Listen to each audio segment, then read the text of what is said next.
Customers. Some are delighted with your service, others not so happy. So, how can you turn an unhappy customer into a happy one?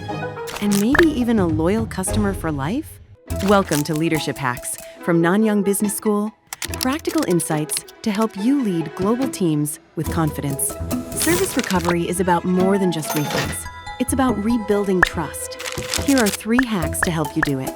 Hack number 1, build the right bridge. Some customers want trust to be rebuilt like a steel bridge. They respond to solid action and proof. Others prefer a rope bridge built with empathy, care, and flexibility. They respond to a soft, apologetic tone that shows understanding. Figure out which kind of customer you are dealing with, and then adjust your approach to fit. Hack number 2, flex your behavior. Some customers are quick to express their anger. Don't match their anger. Stay calm. Focus on fixing the issue. Other customers can be quietly unhappy. With these, ask gentle questions. Use soft words. Help them save face. By flexing your behavior to pick the right style of response, you can turn almost any customer relationship around. Hack number 3, follow up thoughtfully.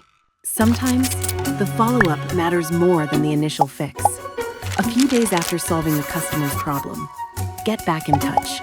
A polite check-in, sincere message, or thoughtful gesture can make a lasting impression.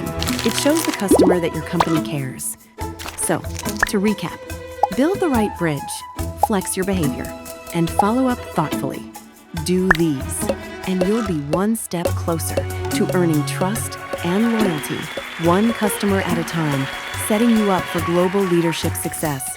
At Nanyang Business School, we empower leaders to thrive in global teams. Let's get started.